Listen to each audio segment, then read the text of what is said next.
Friends, this is a podcast to introduce section 2.4 in the Algebra 2 book.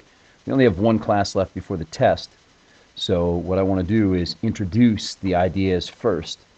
And the main idea from section 2.4 is point-slope form. And point-slope form is going to come from what we already know about the slope formula. So if I take this bit, in other words, if I multiply both sides by this, I bring this over here, put some parentheses around it, get rid of this altogether, bring this down, not that, this. Then I have what is essentially the entire point-slope form.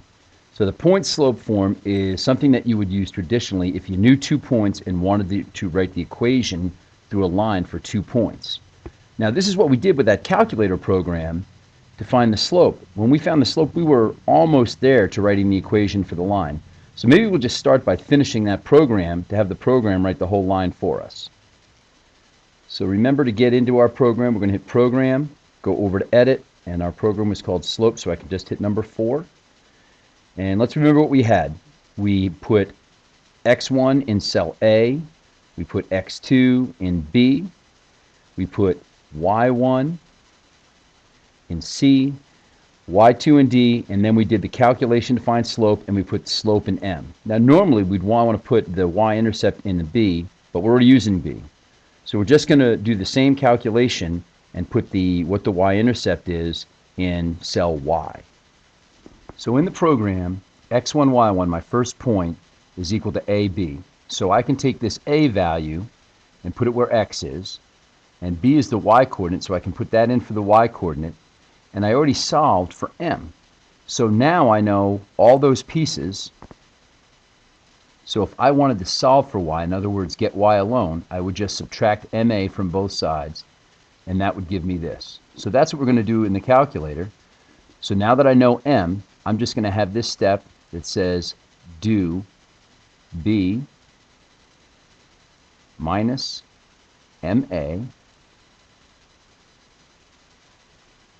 my bad,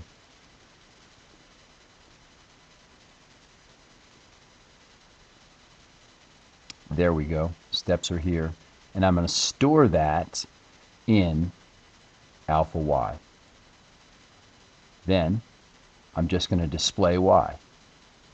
And that means go to Program, Input Output number 3 is Display. And remember, I have to use the open quote marks, and I'm going to put b because that's what it is, y equals mx plus b, and then to find the equal sign, remember we said second test number 1, and then we're going to put a space, and then we're going to close the quote, and then I'm going to put in the next line, Program, Input Output, Display, but this one time we're going to display the number that I want, which is y.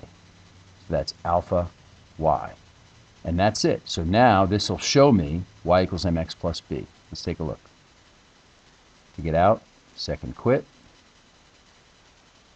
and then I go to Program, run number 4,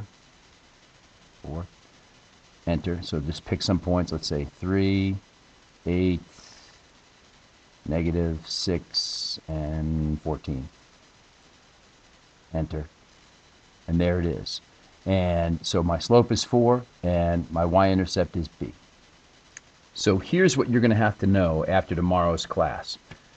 If you're given a graph, you should be able to look at that graph and write the equation in slope-intercept form. So when I look at this graph right here, I can see that the y-intercept, which is going to be the b, is positive 1, and that the slope from this point, it goes down 3 and to the right 2. So that's negative 3 over 2. So just by looking at this, I can see what b is, the y-intercept, and I can pick 2 points that actually are exact coordinates, and I can go down or up and left or right and find the slope just by looking. The second thing is, if you're given a slope and a point, you're going to have to plug in the m and the point to either one. So in this case, notice how they just have y1, x1. So you'd put the x in here, you'd put the 1 in here, you'd put the slope in here, and then you would just simplify that down to slope-intercept form. Then we're going to have problems where we get a point and we have to figure out what the slope would be if it's parallel or perpendicular to another line. And we'll finish this up tomorrow in class.